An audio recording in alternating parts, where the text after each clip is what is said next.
আসসালামু আলাইকুম। বাতিল হচ্ছে মহার্ঘ ভাতার পরিকল্পনা, তার পরিবর্তে গঠন করা হচ্ছে নবম পে স্কেল। বন্ধুরা, প্রথম আলোতে এমন একটি নিউজ আপডেট হয়েছে 19 জুন 2025। তো আজকের এই ভিডিওতে আমি আপনাদেরকে পড়ে শোনাতে যাচ্ছি যে এই নিউজে কি মূলত বলা হয়েছে। চাকরিজীবীদের জন্য বড় ধরনের পরিবর্তনের পথে হাঁটছে সরকার।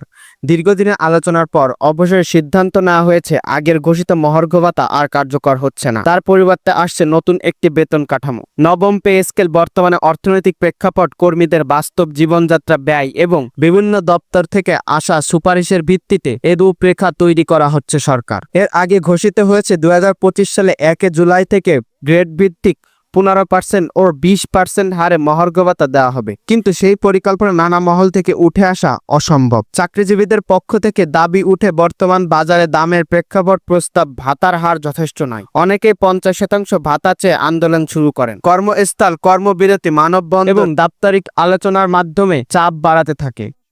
সরকারের উপর এই চাপের মুখে সরকার বিকল্প ভাবনা নিয়ে এগোয়। অবশেষে সিদ্ধান্ত আসে ভাতা বাড়ানোর বদলে সম্পূর্ণ নতুন রূপে বেতন কাঠামো চালু করা হবে। এতে শুধু বাড়ি ভাড়া নয়, মূল ভাড়া, গ্রেড ইনক্রিমেন্ট ও অন্যান্য আর্থিক সুবিধাও সমন্বয় করা হবে। নতুন পে স্কেল কেমন হবে তা নিয়ে ইতিমধ্যে কাজ শুরু করছে অর্থ মন্ত্রণালয়। উচ্চ পর্যায়ের একটি কমিটি দ্রুততার সঙ্গে প্রস্তাবনাগুলো পর্যালোচনা করেছে। ধারণা করা হচ্ছে আগামী বাজেটেই এই রূপরেখা প্রকাশ করা হবে। অর্থনীতি বিশ্লেষকদের মতে এটি কেবল বেতন বৃদ্ধি নয়, এবং একটি টেকসই ও ভবিষ্যৎমুখী পদক্ষেপ। কর্মীদের আর্থিক নিরাপত্তা নিশ্চিত করার পাশাপাশি এই উদ্যোগ ভবিষ্যৎ পরিকল্পনা ইতিবাচক বার্তা দেবে। এই পরিবর্তনের ফলে সরকারি চাকরিজীবীদের আর্থিক কাঠামো আসতে যাচ্ছে এক নতুন সূচনা। এই ছিল আজকের মতন আপডেট। এখনো যারা আমাদের চ্যানেলটিকে সাবস্ক্রাইব করেনি তারা অবশ্যই চ্যানেলটিকে সাবস্ক্রাইব করে বেল আইকনে ক্লিক করুন, যাতে সবার আগে আপনাদের আপডেটটা পেতে পারেন। ধন্যবাদ।